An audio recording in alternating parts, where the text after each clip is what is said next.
Kia ora, everyone, and welcome to the Global Travel Channel podcast show. I'm your host, Mark Philpott.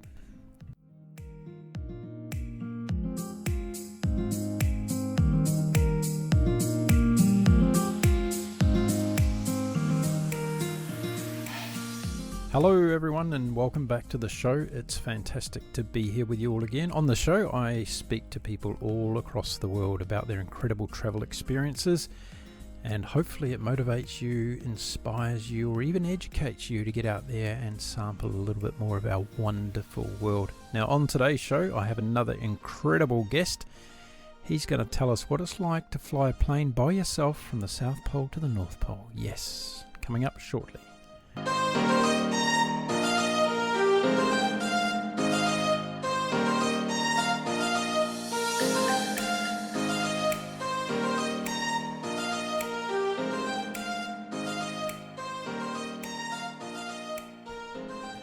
You know, when I started this show, I never thought I'd come across so many people that are out there doing so many incredible things when it comes to travel. And today we're going up another notch because my guest is doing something really spectacular. And the great thing for us today is we're going to hear the story unfold because he's still in the middle of doing this incredible adventure. So that gives me good reason to have him back when he's finished. But let's get on and meet my guest because there's so much to find out. It's a very warm welcome to the Global Travel Channel podcast show to Mr. Robert DeLaurentis. Robert, welcome to the show. Mark, I'm doing well. I feel like I can overcome any obstacle after logging on here.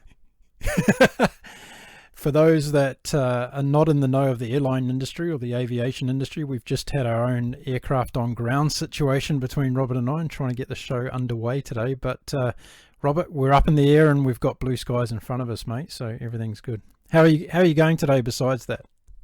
You know, I'm getting ready to leave from Sitges, Spain to drive up to Madrid tomorrow. And then the following day I'll fly out to Sweden. So there's a lot of things happening today to prepare for my departure after being here in Spain for 3 months. Yeah, fantastic. Well, we're going to talk about how you got to be where you are at the moment. And my next question was going to be to ask you exactly whereabouts you are in the world, but you've already nailed that one for us, so that's great. Look, on my show, I give all of my guests the opportunity to dedicate their episode to someone special in their life. So who would you like to dedicate your show to today? You know, I've dedicated my flight to my mother, so I will dedicate this show to her as well. Fantastic. What's your mother's name? Frances.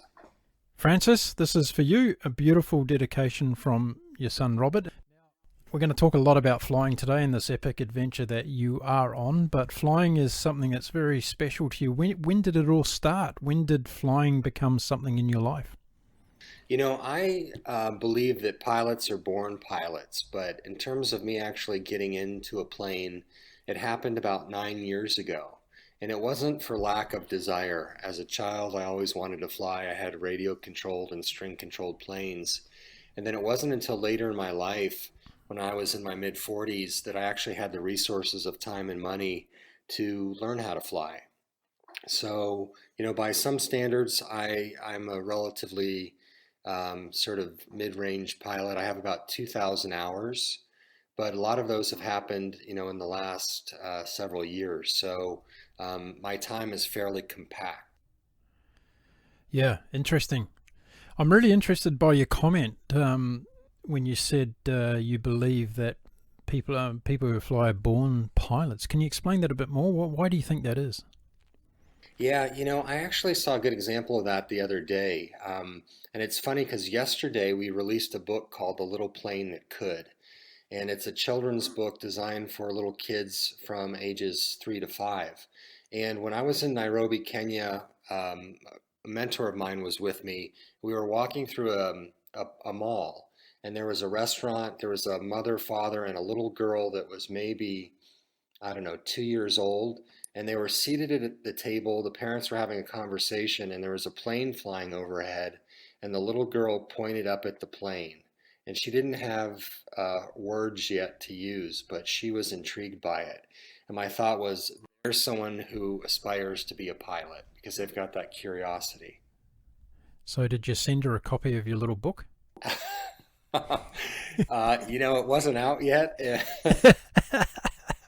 That would have been a good idea, you know? You could have grabbed the details and sent it to her. It probably would have made her into a pilot overnight, I reckon. That's right. She'd be flying with me on this next leg to Yeah. Yeah, fantastic. Was there kind of a epiphany or some sorts in your life about becoming a pilot? How did that eventuate around that? Was there a light bulb moment one day, or was there something you just wanted to get to eventually on the bucket list? No, I always had a natural curiosity, Mark. I think most kids like to play with paper planes, and for me, it was started with building plastic models and then balsa models, experimenting with Cox string-controlled planes. I wrote about that in my book, Zen Pilot, Flight of Passion and the Journey Within. My first flight technically. And then it just kept building. Eventually, I got to the point where I was building radio controlled high performance aerobatic helicopters, Mm. model. And those were very, very technical and expensive. And I realized that maybe it was time to take that final step and actually, learn how to fly a plane. But it's been a passion of mine since I was a small child. Getting back to those radio controlled models, I've seen some of the more recent ones these days, and they're incredible machines, aren't they? They're like bigger than a human. Yeah, there's different sizes, of course. I think where the industry really took off is when they started having prefabricated foam models. So people like me that weren't great builders of planes could basically jump that step and have something that was flyable. You just had to, assemble the major components and go. And that's when my interest in radio controlled planes really took off because I could get past the building stage and actually do some flying. Are they more difficult in some ways to fly than the real thing? No, I wouldn't say that. I think radio controlled plane you can learn how to fly with a little bit of help, in just a couple days. And the process of learning to fly a general aviation aircraft takes months. There's, so many rules and regulations, but it is a good start with the model planes because you learn the basic concepts of flight, lift, thrust, drag, that sort of thing. So it's good for somebody who aspires to be a pilot. So you would actually recommend it as a kind of first step, would you? Yeah, for a kid who's not old enough to fly yet, I think they would gain some valuable experience, and they can crash, the radio controlled planes all they want, and then save, the safer flying for when they get older. There's dedicated areas where you're only allowed to fly these things, yeah? Right, and now drones are really the rage. Mm. One of the things I learned from the radio controlled planes is that I could modify the planes in different ways, different propellers, different engines, eventually heavier, lighter batteries, shave some of the wingspan down, make a bigger tail, and see how things, how the performance would change. And it's really funny because on my plane now that I'm flying from the South Pole to the North Pole, we've modified it in probably over 50 different ways. Everything from Predator drone engines to massive five-bladed nickel-tipped Scimitar composite props, nano ceramic coatings on the outside, different avionics, all kinds of different things. Yeah, amazing. We're going to get to that, and maybe you'll be able to explain some of that in English when we get along a bit further. But the first thing I wanted to ask you in relation to your own flying adventures was, do you remember your first solo flight? Absolutely. Mm. Yeah, that's one of those things I think most people will never ever forget. Tell us about the day. How nervous were you actually, getting in there by yourself for the first time? Well, what it typically happens is you go with your instructor to an area where you will do your solo, and most instructors will not tell you, "Hey, the next time we fly, you're going to solo," because they don't want to, freak you out. Right. So we were at a place called Brown Field in San Diego. I remember my instructor said, "Hey, pull over there by the tower." So I pulled the plane over, and he got out, and it was like one of those moments, like, "Hey, where are you going?" And he had his handheld radio, and he gave me a little pep talk, and then I taxied out and did 3 circuits in the pattern landing each time. That is terrifying but exhilarating at the same time, and that's very true with aviation because you have to overcome your fears. And for the people that are able to do that, I think, you know, once you've gotten past that fear, then the experience you're having by doing that is just something that, you know, lights you up. It's remarkable. Mm. And it helps deepen your experience, you know, your love for aviation. So I'm really interested to know, when you taxied out to take off on that first flight, were you kicking into all the things that you'd been taught, or was there a large degree of nerves going along as well, and your hands were shaking a bit, all that sort of stuff, or what was going on? My hands were, you know, sweaty. My back was a little sweaty. Maybe that's too much information. Um, you know, and at that point, I think you've developed some muscle memory and you've done it so many times that, you know, you're relying on that. But it's, you know, a moment where you're doubting yourself. You have the negative self-talk. You know, your mind is saying, you can't do this. You're going to have, you know, a problem. You're not going to make it. Mm. But, you know, pushing through all that is a growth experience, not just as a pilot, but as a human being. So you did 3 circuits and then you came down and obviously landed safely and came back. How was the emotion when you kind of touched down for the last time and thought, wow, I've nailed it? Yeah, let me clarify. I did, when I said 3 circuits, I meant I landed, I took off, landed, took off, landed, took off. And, you know, finishing that up was exhilarating and, you know, a sort of a knee knocking moment because it's been a little bit traumatic for you. Mm. The, um, the thing that really scared me though was the next time I would fly by myself Mm-hmm. because I would be going a little bit further. It wouldn't just be, you know, in the pattern. Yeah. And there's a different sensation when you actually leave the airport environment. What pilots say is the safest place to fly is directly over the top of an airport Yeah.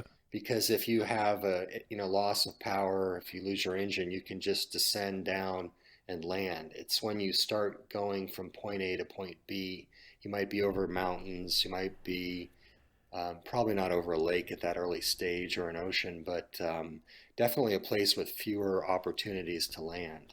That's a really good point. So next time I have a pilot on the show, I'm going to ask them what their second flight was like rather than their first solo. Yeah, and it doesn't really stop there. For example, I remember the first time I flew over a major body of water down in Baja, California.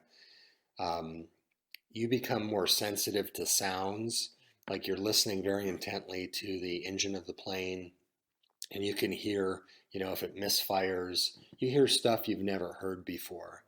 So Right. every time you push your limits, like when you fly to a new country, or maybe you do an instrument approach in bad weather or a night approach, every single time you do something new, you're going to be feeling that sort of insecurity or fear. You call yourself the Zen pilot. Where did that come from? You know, I have an advanced graduate degree in spiritual psychology with an emphasis in consciousness, health, and healing. And I had a friend who was the Zen fashionista. And we were talking one day, and I thought, wow, maybe I should be the Zen pilot. Brilliant. Oh, I love it. It's actually evolved, Mark, because one of the local TV stations in San Diego was doing a story, and the guy referred to me as the peace pilot. And then all of a sudden, that sort of made even more sense since it's a world peace flight that I'm on. So the Zen pilot, I'm happy to say, is evolving into the peace pilot at this time. Ah, okay. So you're going through your own evolution during the journey. That's fantastic. Yeah, it is the next the next level for sure. But to answer your question, in my first book, Zen Pilot, Flight of Passion and the Journey Within, we had these Zen moments. So in the process of flying around the equator, which was my first flight back in 2015, where I, you know, went a great distance, there would be something that would happen during the flight, and then there was a lesson for life. So, for example, when I had my engine failure over the Strait of Malacca at 14,000 feet in my single engine plane, the one I was flying then was called the Spirit of Santiago. You know, I thought, oh my God, this plane is trying to kill me. And then the Zen moment was, no, in fact, the plane is what's keeping me alive. So, you know, there were different moments that it impacted my life. It had a lesson, and that's really where the Zen part comes in into life. Fantastic. Well, I'll tell you what, I always do a meditation after I do every episode of my podcast show, and after our technical hiccup in the beginning today, I'm going to start meditating before I do them as well. You know what? We got there. That's what matters. Now, we're going to tell everybody about your epic 26,000 nautical mile record-breaking adventure that you're on at the moment, flying South Pole to North Pole in your twin-engine aircraft called the Citizen of the World. Where did the idea come from to fly from pole to pole? You know, my first book was called Flying Through Life, and it talked about pursuing the impossibly big dream. And after that successful circumnavigation around the planet along the equator back in 2015, you know, I lectured, I wrote books, I was out in the world, and then eventually I got to the point, okay, well, what's my impossibly big dream now? So the next iteration was going to be this polar circumnavigation. You would think, okay, well, it's no big deal, you know, you're just going to go the other way now. But it turns out that flying over the poles is enormously more complicated than flying along the equator. And to prepare for the first flight along the equator back in 2015, it took 6 months. And to make it over the poles, it took 18 months. Wow. So 3 times as long. And that was with the experience I had from the first flight and a bigger, more experienced team, better budget. And we just kept postponing the flight because we'd realized there was some other risk we needed to mitigate. And that was very frustrating for me because I'm used to making my deadlines. And I ate a lot of crow in that process, you know, telling people that it was going to be delayed again. And with 90 sponsors, you know, those were not easy phone calls to make. But the thing that was most important is that we did it right. We set an example and we had impact on the planet. Now, because you've done something similar before, I'm really interested to know, as I'm sure my listeners are, what are the additional planning processes for a trip like this where you're going from pole to pole over doing the circumnavigation around the equator? Yeah, that's a great question. One of the things that's really challenging are the temperatures. So over the South Pole, I experienced temperatures as low as minus 60 Celsius. On the first flight, I was maybe at minus 20. So to have a plane capable of flying in those extreme temperatures, you have to make a lot of modifications. The engines are designed to fly at minus 53. So, you know, these temperatures are too cold for the engines, but the fuel is the most critical part because it's only designed down to minus 47. So if your fuel gels, then both your engines stop working. Right. It's a very, very complicated issue to deal with. The way we handled it is we added 6 extra fuel tanks to the plane. 5 of them were inside the passenger compartment, and we added a new environmental system that could heat the fuel inside the plane. So it was put into the plane maybe a few degrees above freezing, and inside the plane we heated it to about minus, or not minus, but about, I don't know, 20 Celsius. And then we had to find a way to route the fuel out of the pressurized cabin of the plane through the skin of the ship. So between the pressurized chamber and the outside, you know, of the plane, there's a very small space. And then we needed to get it out into the wing route to the fuel pump, and then it would go to a heat exchanger and then into the engine. And in that distance, we could not let the temperature drop below minus 47. This is starting to sound to me like something that NASA would need to get involved in. Well, I have a NASA experiment on board. It's a wafer scale spaceship. It's unrelated to the fuel, but you know, very technical things because the plane was designed in 1983 by some brilliant engineers, one of which I was able to locate to determine how much, you know, weight we could put on the wing spar. But there are other issues too. You know, navigation is extremely challenging because GPS doesn't work at the poles. So imagine yourself, you know, 2,000 nautical miles away from the airport where you departed, and your screens go blank, right? And you're in this sort of zone of confusion. So we did many things to get past that. One thing you can do is trick your GPS and put a waypoint before the pull and after. You can take a line of position on the sun. You can install, which we did, a directional gyro, which is just a very old school flight instrument that has a metal ball that spins at about 15,000 RPM, and you use that to dead reckon over the pole. Right. And then, miraculously, my iPad seemed to work. So, despite the fact that I had, probably $100,000 worth of avionics in that plane, Yeah. my $1,000 iPad was helpful as well. Now, I thought today we'd go through a little bit of a chronological order of your trip so far. So I've prepared my questions in that order, if you like. So let's go back to the planning phase, because I'm interested when you talk about the team. Who did the team consist of in terms of skill sets that you thought you needed on board to help you achieve this goal? Wow, we have a lot of people on the team. One of them is a commercial airline pilot with 20,000 hours of flight time compared to my 2,000. Another one is a mentor of mine, social media expert, publishing expert. The first guy is Mike Jesh. The second person is Susan Gilbert, and she's a very intuitive person and was with me on the 2015 flight for a couple weeks.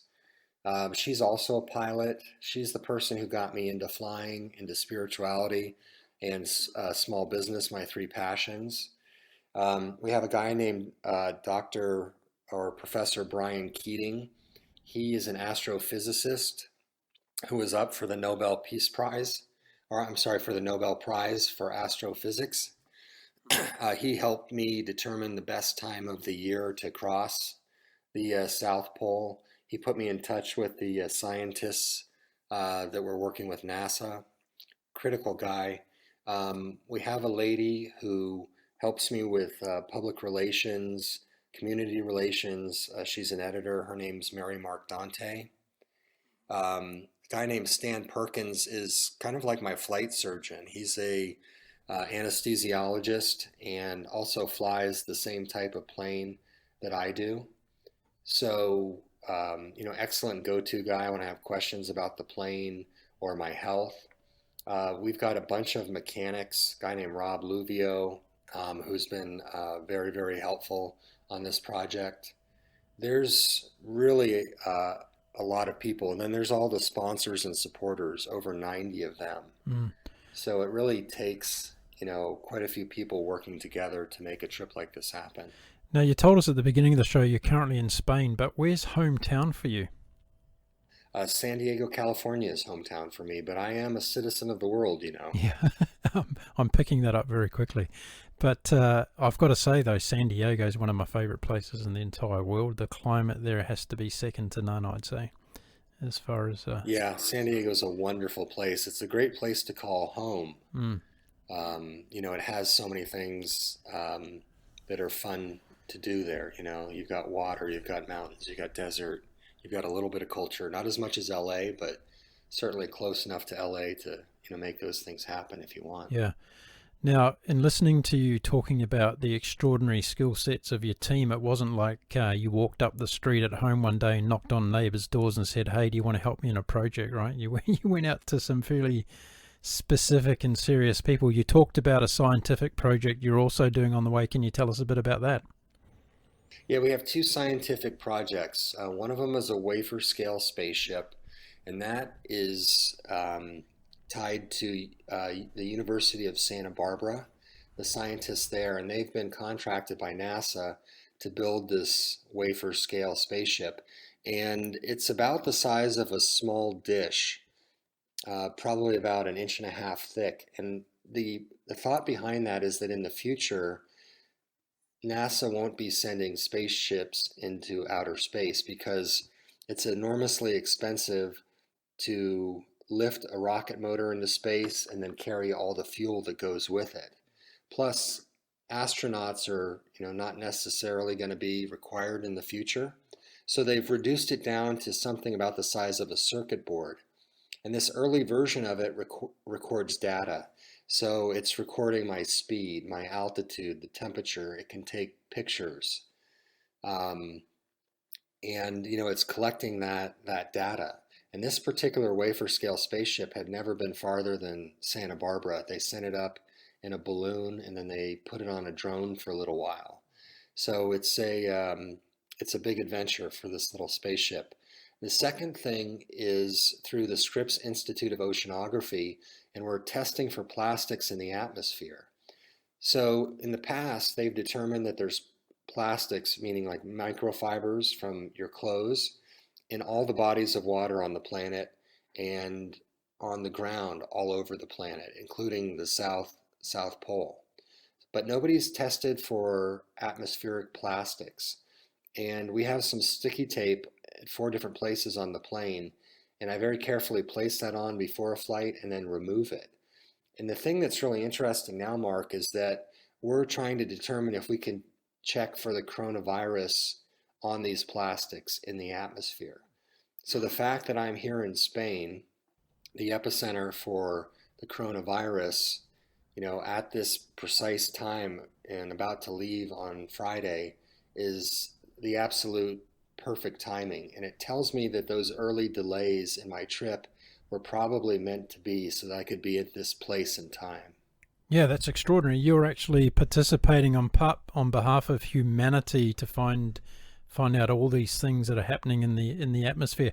How does it feel to be part of such groundbreaking experiments? It's quite honestly, it's pretty mind blowing. Sometimes, I'll sort of sit back and reflect on the project and what we're doing, and it's quite honestly kind of hard for me to believe. This has been 18 months preparing for this, and so many things have come together in such fine form. It's really, I don't know, it's really hard to conceive sometimes. And I know from my last trip back in 2015, I wasn't able to process everything that was happening during the trip because there was so much happening. And it wasn't until really I was back home and had some time to reflect for about a year that I really saw how all the pieces of the puzzle, fit together. One other thing we're doing that I should probably mention now is we're using biofuels to fly over the South and North Poles. And certainly there are planes that fly over the North Pole all the time, and a lot of Gulfstream products out of Long Beach have biofuels, but nobody has ever flown over the South Pole using biofuels. I was the first.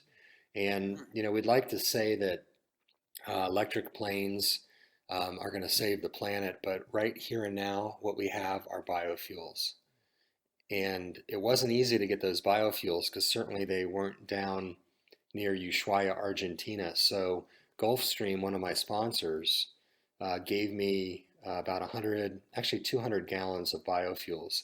I carried them in a tank designated just for biofuel and shifted, to biofuels about 15 minutes before I flew over the South Pole.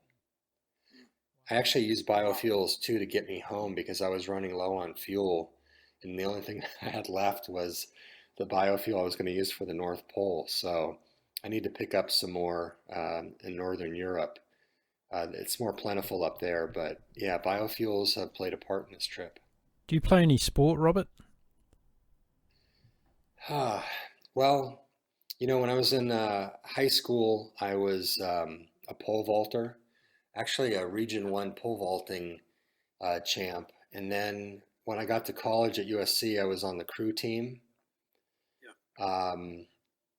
I would say we didn't do very well, quite honestly, but it was still sport. Right now, I do a lot of walking and weight training to prepare for these things, but those are really my interests. Flying, I consider a sport as well, maybe a hobby. No, I asked you that question because I was just thinking for a minute that when you're down the gym next time, most people have small talk going on. You could say, hey, I was the first guy to fly over the South Pole using biofuel on my plane, right? Like, how many people on the planet are going to have that conversation, right? Well, what we're finding is for some people, it's a little bit inconceivable, because it's so far beyond what they really think about doing in a given day. And my family probably falls into that category. because everybody has, they're very family oriented. They have kids and they're focused on their development. And then, I come into the picture and say, hey, I'm going to modify a plane for a polar expedition, as deemed by the State Department, the National Science Foundation, the EPA, and, set these records. And they just sort of stare at me like I'm from another planet. Is The Big Bang Theory your favorite TV show? I haven't watched that. I haven't watched that show. I have some time, obviously, during these I quarantines. So, seriously recommend that you do. I think you'll fall in love with it. But let's talk a bit more about your plane, because you mentioned it in the beginning. First of all, Citizen of the World is the name. Where did that come from? that came from my first polar, not polar, equatorial circumnavigation. I was in Crete, and there was on the quay wall there was a picture, and imagine a face, and on one side it's like white and has black hair, and on the other side it was a darker skinned face with red hair, and it said one world. And I took a picture next to it, and from that, I was having a conversation with one of my mentors, Mary Mark Dante, and we came up with Citizen of the World. And that really resonated for me at the time. So eventually, when we were putting together the mission, we came up with a catchy phrase, which was one planet, one people, one plane, oneness for humanity. And that really ties into Citizen of the World because, we're connected in so many ways. We came from the Big Bang, right? All the matter in the universe here did. We have global issues like the coronavirus that we all have to deal with collectively, right? Because it doesn't work. Like no one person can solve the problem. We have a global economy. Certainly, we're using products from China and all over the world. And then we have global communications. We're actually using that right now for this interview. The weather on the planet moves, it doesn't know boundaries, and neither does a plane, really. It just flies. It flies over mountains and oceans and, land. And certainly we as humans are tracking when we cross borders, excuse me, but the plane doesn't know those boundaries. So this actually fits together pretty nicely when you look at it as a whole. Yeah, I think that's really beautiful. And I love the fact also if you actually put a letter T on the end of plane, you get planet. Yeah, that's a funny thing because I didn't notice that until fairly recently, believe it or not. I bet a lot of the audience just picked up on that the first time as well. But The word citizen has the word Zen in it. yes, it does. Did you think of that at the time? No, No. I came up with that maybe 3, 4 months ago. Now, about the plane, why did you choose that particular aircraft? That's a great question. After the first trip around the world with my engine failing, it was a piston engine. I wanted the reliability of a turbine, or in this case, turboprop, which is a turbine engine that turns the propeller. And having two of them gave me even more assurance that I was going to be safer. They say that a turbine is 100 times more reliable than a piston engine. What they don't tell you, Mark, is that all the little gadgets like fuel pumps, starter generators, all the additional components on the outside of the turbine are the same reliability as that piston engine was. So you have very reliable components, but you also have several what I would consider sort of marginally reliable components as well. So two engines, turboprop, and then I needed a plane that could fly at very high altitudes because that's where planes are most efficient. And I needed a plane that had the Honeywell TPE 331 engines on it. There's a company called Pratt and Whitney that actually has more engines out there, but they're about half the efficiency of what I'm using. And these TPE engines made by Honeywell, you'll also find on Predator drones. So extremely reliable, extremely efficient. Then I needed a plane with a very large cabin to fit the additional fuel. So if you go out into the market and look for twin turboprops the other thing is that this particular plane has a 52-foot wing with winglets, and Gulfstream was the manufacturer of the plane for a very short time. And when they started manufacturing it after Rockwell, they added all these improvements. They added the engines, the wing, they increased the pressurization so the plane could fly higher and, by default faster. So it really took all these different things in one plane. And there was only one plane that was like that, and that was the Turbine Commander 900, or the Twin Commander. Some people call it the 690D model. And the D model was the fastest of all the models. There was one that came after that, and they called that the 1000, but it was not as fast as the 690D. So really there was, I thought, only, one plane that was ideally suited for this. So where did you find it, on Craigslist or what? No, I went to one of the repair facilities. They had a salesperson there. It wasn't a very smooth process, so I'm not going to tell you the name of that facility, but he helped me to locate the plane. And they have different online magazines that list different planes that are for sale. So, I was looking, he was looking, and eventually we came to this particular aircraft, which was November 29er Golf Alpha. So I'm guessing that you can't do any of the forward planning on the logistics of the trip until you've actually got the aircraft secured. Is that right?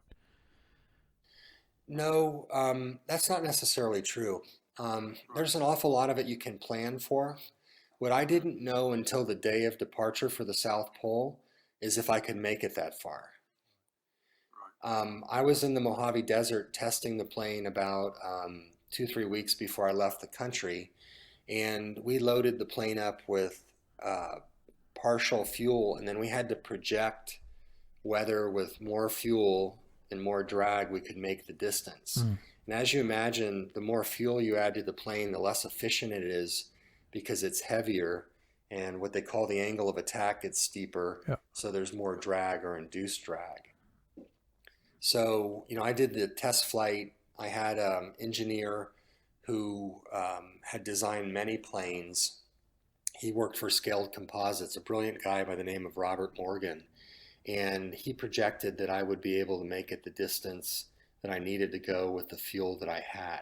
So at that point, we've got the scientists, the engineers saying you can do it because of the wing loading and the amount of fuel that I could carry and the speed. But it wasn't really until I was at Ushuaia, Argentina, that the plane was fully loaded with fuel and I was rolling down the runway that the plane actually lifted off the runway. I wasn't even sure it would lift off with full fuel. Right. You left it pretty late in the piece to find out. Yeah. And, I was going to make that determination about halfway down the runway.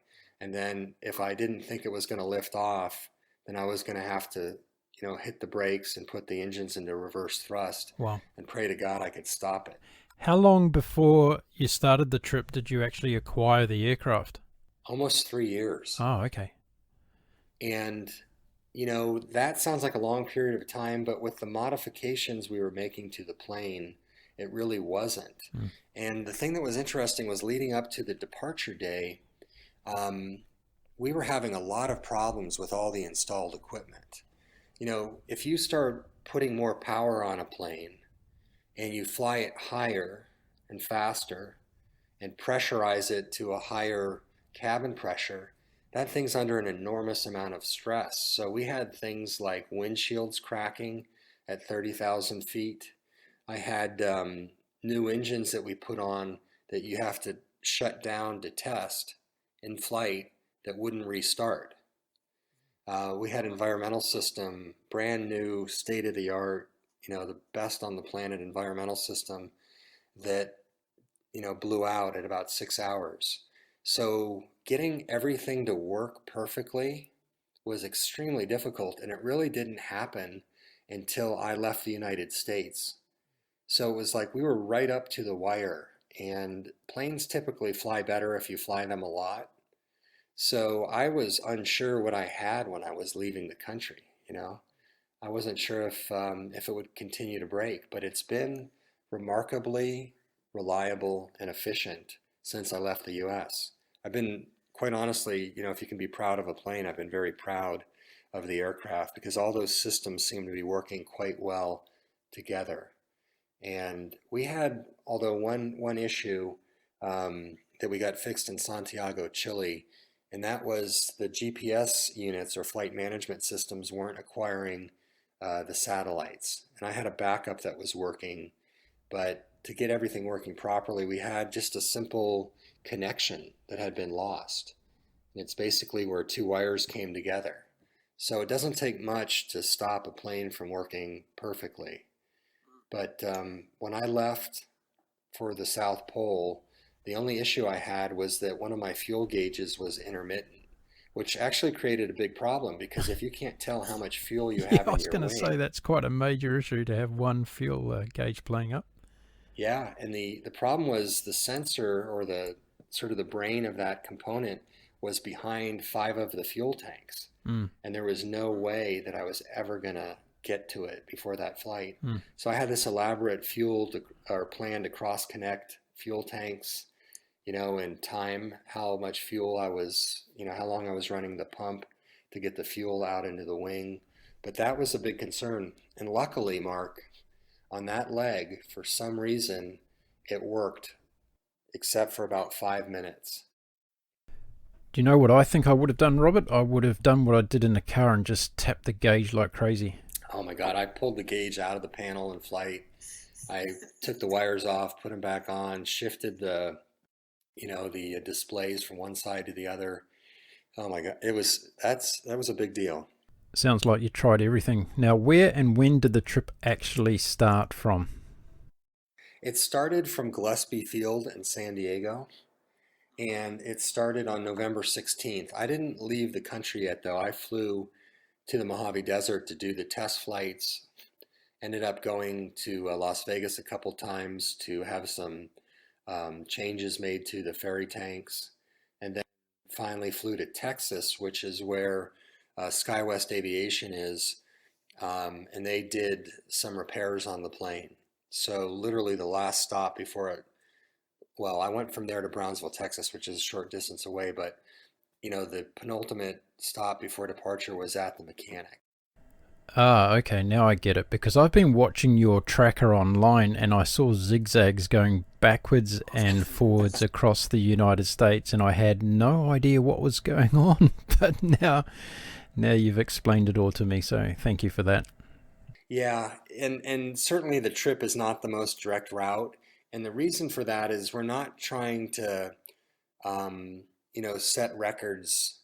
It is actually it did set records for being the fastest, or it will set records for being the fastest polar circumnavigation in that class of plane because it hasn't been done before because nobody thought it was possible. So I could go anywhere I want and still set the records. Okay, got it. Our goal is really to get our message out into the world, and we see the plane as a global billboard for that message, and it's the vehicle for the message. So after preparing for 18 months, I'm doing my best to have a fun time, talk to as many people as I can, and just have a great experience. Yeah, that's totally understandable. Now, getting back to the day you started from, where was it, Gillespie Field, is that right? Is there anything famous about Gillespie Field other than you now taking off and starting this adventure from there? They've set some records for altitude out of Gillespie Field, I believe. Um, I don't really know the detailed history. Wherever there's a pilot, they probably, in their mind, have set all kinds of records, but there's certainly stories, right? Maybe general aviation pilots are a bit like fishermen. They always come home with the biggest catch, right? Yeah, there's lots of stories at every airport you go to. So even though you'd been around the planet before and you're pretty experienced at this endurance flying thing, what was the emotions like that day where you actually took off from Gillespie Field to take on this adventure? Terrified. I in my room at the place I was staying, I packed up all my personal belongings and put them in the corner so that if I didn't come back, they could be sent to my family without putting the hotel owner, out that much. I assess my chances for survival at 50%. And that doesn't mean 50% like, I tried and I came back. That's like in 18 hours, I'll be alive. And Really? Was it only 50% in your eyes that you thought you were actually going to make it? yeah, 50% is what I assessed. And, a week before I departed out of Punta Arenas, a Chilean C-130, which is a military aircraft, was headed to the tip of Antarctica, which is a place called King George Island. It's a 2-hour flight, and that plane disappeared into the Drake Passage. I think it was 36 or 37 people died. And keep in mind, this is a military plane with 4 engines, not two pilots, not one. They had experience. I didn't. They actually had better weather than I did, and they were flying for 2 hours and not 18 hours. And they died. And I thought, wow, what are my chances if these guys who do it all the time can't make it? And that really scared me, quite honestly. Okay, I just want to back up for listeners here because when I asked you about your chances of survival, I was meaning from Gillespie Field, but you were actually talking about your passage over to the South Pole, right? You anticipated then you only had a 50% chance of survival. Right. That one leg. That one leg. Okay, good, we got that. So what about leaving from home though? What did you rate your overall chances of success in doing this actual pole to pole? Well, I would, I guess, project that 50%, right? Because that was the riskiest part. The funny thing was when I did my trip in 2015, I had people coming to me. My girlfriend at the time said, I just had a dream. You died a terrible death alone in the Pacific. It's hard to get it out. My father said, you're just going to get yourself killed. And my best friend said, why don't you wait until you can afford a turbine aircraft that's, more reliable? So, I was scared back in 2015 on this trip. I had so many people coming to me saying, this one's going to go well. You're going to make it. And it was so different than what I had experienced back in 2015. And I do believe that the hardest part of this trip has been completed, which was the South Pole. And in a way, the remainder of this is my victory lap. And we're, working on getting as much visibility as we can for our mission for, aviation and world peace and science and all those things. So, yeah, this is not easy. On the website, pole2poleflight.com, we have a video trailer, and it's from the docuseries that we're filming. And it's about a 5-minute segment about the 24 hours before departure. And I talk about, all my fears and, some of the challenges. And you can hear it in my voice. It's absolutely chilling for me to listen to that. And I honestly can't watch it without tearing up. Yeah, check out that trailer, folks, because it's fantastic. For everyone listening today, I'm going to put all the links to Robert's website and social media pages in the show notes today so that you can follow him and connect with him wherever you can to help out. Robert, why don't you tell us about a typical day on this trip pre-COVID-19 and what it would consist of with you making everything happen that you had to take care of on a daily basis to make sure you were going to get safely to your next destination? Well, let me start by saying that I have one goal on every flight. And this is not just me saying this being dramatic. There's a guy named Eric Lindbergh who's the grandson of Charles Lindbergh. And Eric's become a friend of mine. And we had a conversation before departure. And he goes, you know what your only goal is, right? And I said, tell me. And he goes, to stay alive. So, everything that we do is to that end. And, the day before a flight, I'm laying out my flight route. I'm submitting that to see if I get approval through, like in Europe, it would be Eurocontrol. I've packed up my stuff. I'm trying to get a good night's sleep. I have transportation to the airport, basically get a good meal. I'm going to use the restroom 2 to 3 times before I actually fly, so I don't have to deal with that in flight, at least in terms of passing solids. I do have an evacuation tube on the plane, and if worse comes to worse, a plastic bag. Um, Filed the flight plan. You're going to the airport, you're going through customs and immigration, you're paying all kinds of fees that can vary anywhere from $100 to $3,000, depending on where you're leaving from, with Cartagena, Colombia being the most expensive so far. You're programming your route into the flight management system, you're pre-flighting the plane, you're supervising the fueling of the plane because that's just, it has the potential to take you down faster than anything. Let's say they leave a fuel cap off, that could suck the fuel out of one of your tanks. They could put the wrong type of fuel in. They could not put enough fuel in. They can damage your plane. It's very, very risky part of the whole process. I'm trying to plan for everything on the ground that I can so that when I get into the air, I have as little work to do and as little stress as possible. You're checking the weather, you're getting a weather brief probably online, unless you're in the US or Canada, you can call up and get an excellent one. You're looking around, just trying to anticipate what the plane's going to do. Have you had any problems with it? Is something not behaving in a way that you predict? And then it's time to light off the engines. It's a very complicated process with these engines. A lot of modern planes, you just push a start button, but I'm probably working my checklist for about 3 to 4 minutes before I even start rotating the props. The engines start up, they settle down pretty quickly.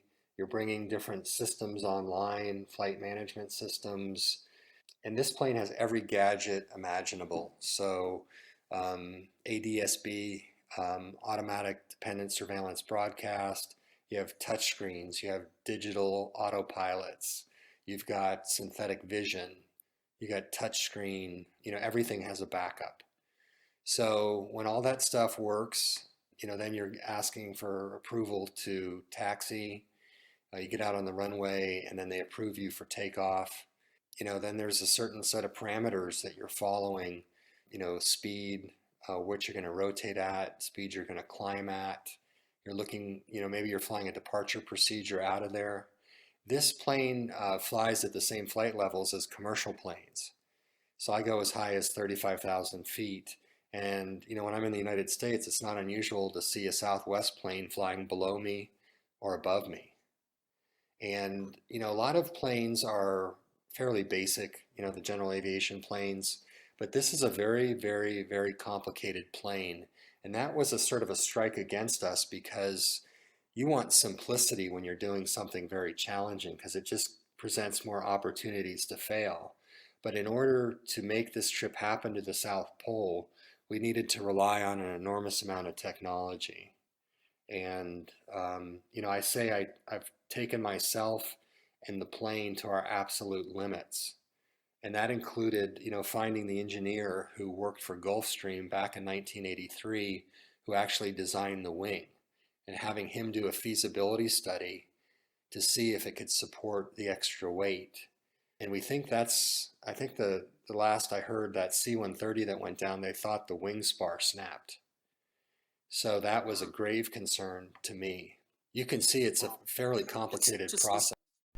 Extraordinary. Just listening to you talking through that whole list about what you had to do pre-flight, did you actually get into the cockpit and you were just emotionally drained at times? I'm actually, believe it or not, a lot of times I look forward to the flights. They're stressful. They're definitely stressful. Yeah, if I don't get a good night's sleep, there's too much to take on, to try and fly when you're tired. But to answer your question, am I already exhausted? When I did that South Pole flight, ideally I would have left at about 9 a.m. in the morning. But to make sure that I was landing during daylight hours when the airport was open, and also to clear all the hurdles that came up at the last minute, like my flight plan was rejected, even though I had talked to the air traffic controllers before. Chile changed their mind and decided they wanted a permit. I ended up, instead of leaving at like 9 o'clock in the morning, I left at 2 in the afternoon. And I was already tired. when I got into the plane. And one of the things that ferry pilots, which are people that fly planes and deliver them, say is a ferry flight doesn't start until you're exhausted. So by the time I got into that plane, I was already tired and I still had 18 hours ahead of me of some of the most stressful flying I've ever had in my life. So yeah, it can be exhausting. Extraordinary. So let's focus for a few minutes on the South Pole part of the trip because it sounds so epic. How do you actually get to fly over the South Pole? Who do you have to go to get permission to do that? That's a great question. Well, originally, when I was going to fly out of Punta Arenas, Chile, we were going to Chile and asking them for permission. And there was a company we were using, I won't use their name because we weren't happy with what happened, but when Chile found out that we had scientific experiments, they said, you need the permission of our scientific community. This was about 2 weeks before departure. And the company we were using to help us with these permits basically at the last minute said, you're on your own because we just learned that you need permission from the scientific community and we can't do that for you. So Chile's scientists basically said, no, you can't fly to the South Pole. And we said there's an Antarctic treaty that says we can, that you can't restrict us. And they said, well, we're restricting you. So I had some of the scientists that I was working with reach out to them, the scientists and in Chile, and explain that all our experiments were passive. We weren't taking anything or putting anything into the environment. We weren't touching down on the ground. We weren't, hurting any wildlife. Eventually, we got that permission just days before I got, ready to depart. But that event at Punta Arenas with the C-130 crashing in the Drake Passage, that made it impossible for me to even leave out of Punta Arenas. So we had two backup plans. The other one was Ushuaia, Argentina, and then the other one was to depart from the Falklands, which was a British military base that everybody said we would never even get permission to land there. Eventually, the plan was to fly to New Zealand from Ushuaia, Argentina, basically to make a dogleg straight down to the pole and then turn towards New Zealand. And the reason for that is I would be flying over different bases in Antarctica. And it didn't mean I could land the plane there because a lot of them, you can't land a wheeled aircraft. You have to have skis, and my plane didn't have it. So the original intention was to fly to New Zealand, with a waypoint of the South Pole. And when I got down to the South Pole, I didn't have enough fuel to make it to New Zealand, so I had to turn back.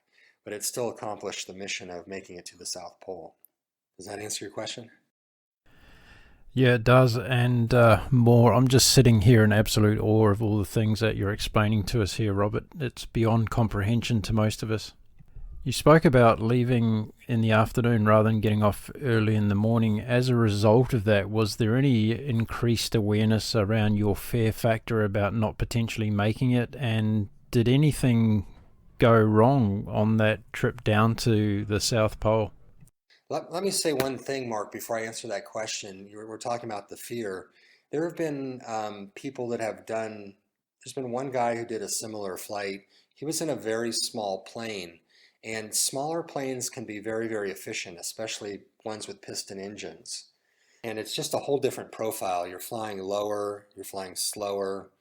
And with him, he didn't carry any survival gear. And I asked him, I said, why wouldn't you carry survival gear? And he said, because carrying more fuel had a greater benefit to my chances of surviving than carrying survival gear. And he said it would just extend your misery. So, a lot of ferry pilots don't fly with survival gear just for that reason. Because if you ditch in the middle of the ocean, will they ever get you in time? But with respect to the flight, there was stuff that happened during the flight. Certainly, all my GPS units failed except the iPad, which is, theoretically not, you can't really solely navigate with that. I had a fuel leak that I was able to tighten one of the fittings with a wrench I had.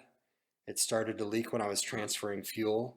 My HF radio did not work, and the Chilean military launched a search and rescue effort shortly after I left from Ushuaia.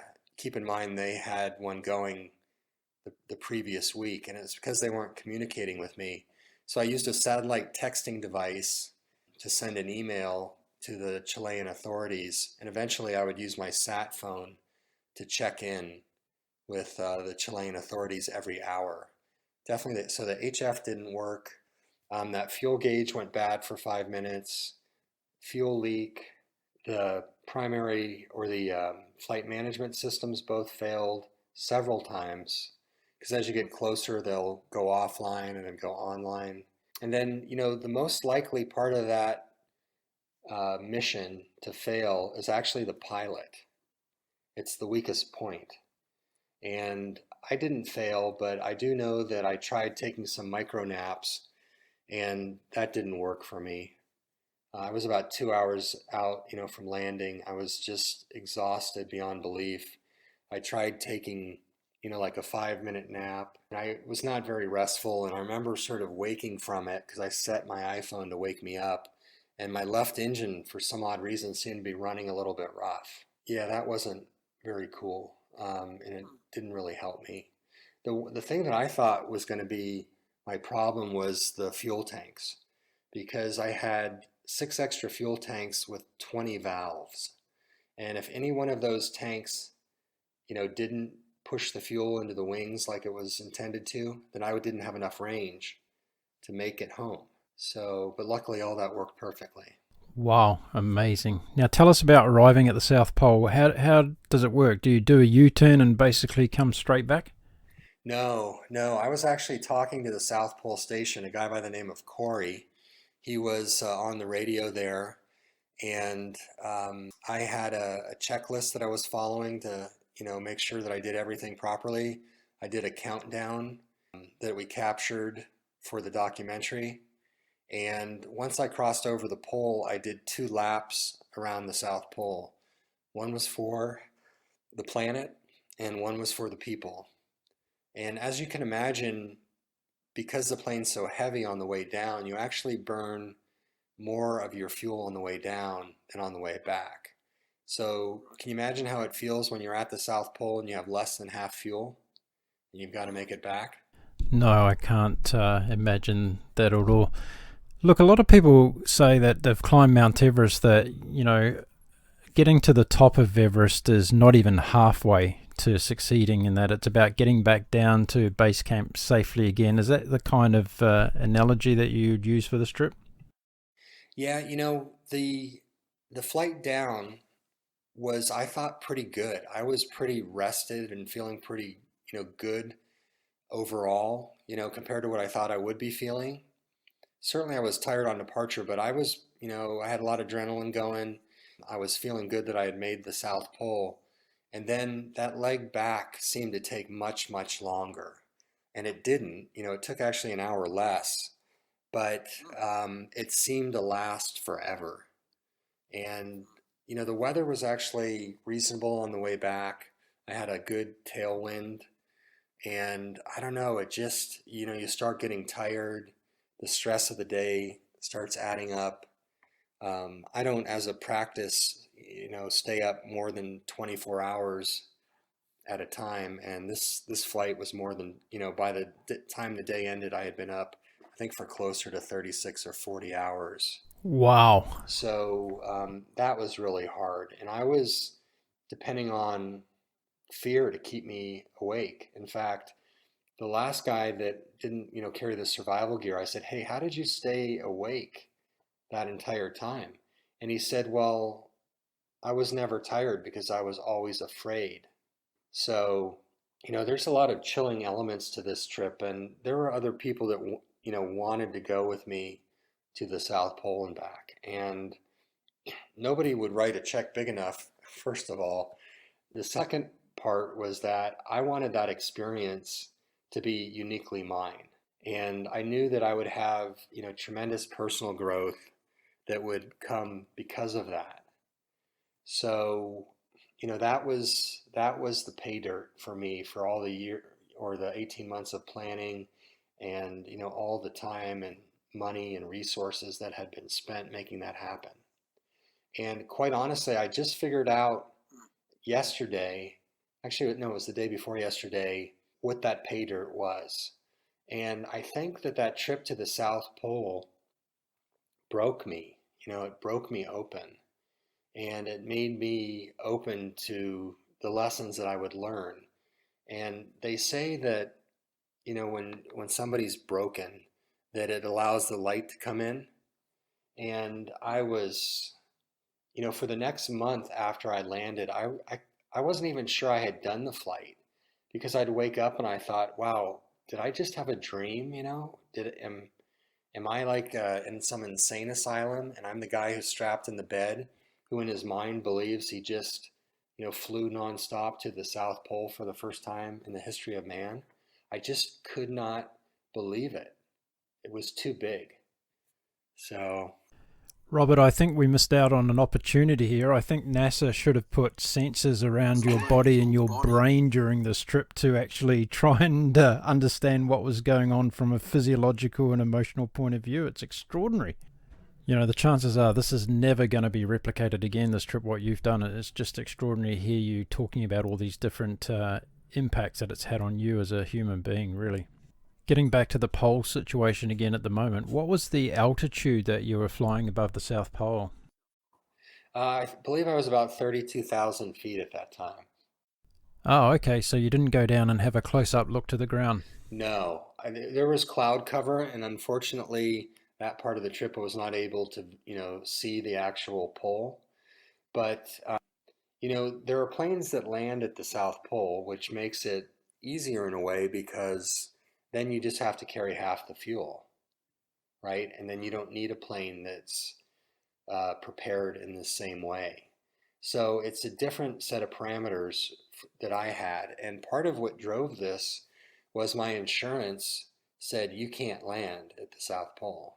There were some challenges, and would I have liked to have seen the South Pole? Yeah, that would have been pretty cool, but that plane can't do it.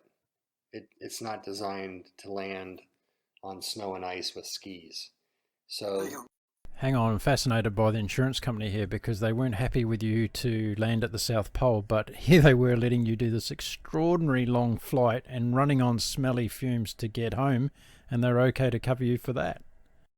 well, I had to meet with the underwriter and had said no, and we basically pulled the entire planet to find somebody who was quite honestly crazy enough to insure us. And I think those NASA sensors you wanted to put on me would have pegged it crazy and maybe crazy for this guy too. But let me say that we were extremely well prepared. And we got to the point where there was no other risk that we could identify that we hadn't mitigated. And remember I said that a plane doesn't know the difference when it's flying over something? This was mostly an autopilot flight. So once I got up to altitude, it was just, fly to the waypoints. And if a plane is flying over an ocean, which many planes do, and there's a problem, the plane's going to be lost. So it's the same thing over Antarctica. If there's a problem, you're going to lose the plane. The added complication is they won't let you leave the plane in Antarctica. So the insurance has to provide for a way to remove the wreckage. The other thing is that I explained that I was only flying 150 hours because that's roughly what the trip was going to take. And that's about the same number of hours, maybe a bit more, that most pilots fly in a given year. So in a way, you could sort of spin the story that this is not, so different than what other people are experiencing. And I think what tilted the scale for this guy was one that I had already flown to, I think about 30 countries by that time, but also that I had delayed the trip 3 times because we weren't ready. And I think at that point he realized that, I was taking this seriously and I wasn't leaving until we were as prepared as we could be and had the best chance. So, in some ways, when you look at it, it was very planned and the risk had been mitigated. And really, it was just the South Pole flight that's something I haven't done before because I've, been all around the world. I want to back up there on something you said there, Robert, because I'm a very proud New Zealander, and many years ago when I was a young boy, I remember the Air New Zealand flight crashing into the side of Mount Erebus down in Antarctica. Are you telling me that the structure of that aircraft crash is still down there on the Antarctic continent? That's a good question because I don't know that it has been, but I had been told that if I went down, there's a company called ALS, Antarctic Logistics Support, and they fly a Russian transport plane down to Antarctica. And the discussion was that that plane would have to be used to remove the wreckage. I can't imagine how they could have gotten that, flight from New Zealand, got the wreckage out. There's just too much. But in my case, that's what I was told. Okay, I understand. That flight from New Zealand, the pilots had snow blindness. So it was very difficult to distinguish between the snow and the clouds. And to prepare for that, I had a specially designed pair of sunglasses that had multiple layers of filtration. And then I also had some plastic sheets I could stick on the glass to filter out even more. So that was something that we looked at as well. I've taken a second to think about this, Robert, and I think that you must be a person that gets incredibly bored to fly on commercial aircraft. I kind of, I like it in some ways because I can just relax. I don't need to stress out about anything. I don't like the process. Can you, though? Are you not thinking what the pilots are doing up the front? I bet you are. I do think, sometimes I'll follow on my iPad, watching them navigate to try and figure out what they're doing. There are two pilots up there. So you have twice the brain power, twice the number of eyes, and they're typically very, very, very well trained. So I don't really stress that they're not going to get me to where I need to go. And then those commercial planes are probably designed better than general aviation planes because they have millions and millions of hours on them. So yeah, I relax when I'm on a commercial flight. It's certainly about 10 times cheaper too, which is also nice. You don't have that pain that comes from your wallet. Yeah, I imagine that's absolutely the case. Now, at the beginning of the show, you mentioned that you're in Spain and that you've been stuck there for a while. Can you tell us about when COVID-19 started to impact this epic adventure of yours? That happened about 6 weeks ago. And, really, we felt like it was meant to happen and that this was the reason why the flight had been delayed numerous times so that I could coincidentally be in the epicenter for the coronavirus here in Spain. And, I got kicked out of a couple places, quite honestly. I was staying in a monastery in Montserrat here in Spain when it first happened, and they made all the people that were non-monks leave. So then I ended up in Tarragona, which is on the coast here, on the eastern coast, and the hotel that I was at shut down. So with the help of a police officer friend here from Spain, I was able to rent a place. And it happens to be, they describe it as a Zen villa, which made sense to me that I needed, as the Zen pilot, to stay in the Zen villa. And I have a fantastic view of the ocean. It overlooks a harbor and Old Town. And this is about as close to heaven as you can get. And in a way, I feel badly because I know a lot of people are suffering, with the coronavirus. But for me, this has been a great place to write, to work on my next book, which is called Peace Pilot to the Ends of the Earth and Beyond, to do some voiceover stuff for the docuseries, and just really slow down and try and understand all the things I've been experiencing. How many hours a night do you sleep, Robert? Not enough, not enough. I sleep is a big challenge for me, and I think it's because my mind is going quite a bit. I try and get 8 hours in, but I typically wake up a few times each night. Yeah, sleep is probably one of my greatest personal challenges. What star sign are you, Robert? I'm a Capricorn. Does this interview include a psychic reading? Because I'd really like to know what you have to say. Well, listen, after I've mastered podcasting, I might give the psychic reading a go, but really what's behind it is I'm get really interested in getting deeper with my guests to understand what's driving them on these extreme adventure travel experiences. And a lot of my guests, after I find out their star sign, the theme is starting to come to fruition now, which is a lot of them are Sagittarians, Capricorns, and Geminis. So you're in that group, you're out there doing something that most wouldn't do outside their comfort zone, and it just interests me to know that framework. Yeah, you know, I've had a unique opportunity here in Spain. One of the guys that did a polar circumnavigation, a guy named Michel Gordillo, actually lives up in Madrid. And I've had some opportunities to him. And it's really been fascinating because, you know, we're kind of cut from the same mold. We have a lot of things in common. And it's nice to meet other people like that. Yeah, I bet it is.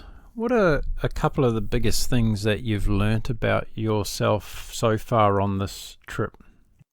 Well, I learned that I was missing out on an awful lot of life, quite honestly. You know, in the last 3 months that I was flying, I visited about 20 countries. And I was traveling at upwards of 340 miles per hour. And then when I got to Spain, I rode the bullet train, which I think does about 140, 150. And then my rental car does about 60 to 70 miles per hour. And then when this coronavirus hit, I was doing, you know, 0 knots across the ground. And the slower I got, the more I felt like I was experiencing life.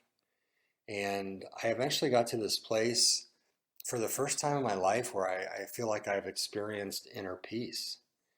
And it required this situation because I had to let go of some of my ambition.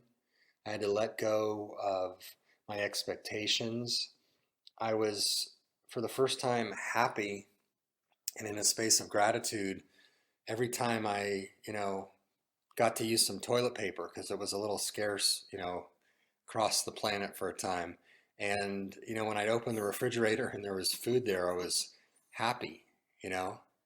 And there was actually a list of 15 things I came up with, but it was the first time in my life where I was walking around just kind of going, wow, I'm truly happy. You know, I'm at peace. And on the first part of the trip, we came to realize when we went looking for peace in the world, doing our interviews for this docu-series, that the peace has to start with us and it has to come from within, and then we bring it into the world. So it made perfect sense that, you know, this happened and that I would have to spend this time reflecting and meditating and getting to that place of inner peace. Do you get lonely at all sitting in that cockpit of yours going at 300 miles an hour across the earth that's below you with all the humanity and the things happening below? Does that strike you from time to time as an emotion? You know, I'm a bit of an introvert, so generally, no.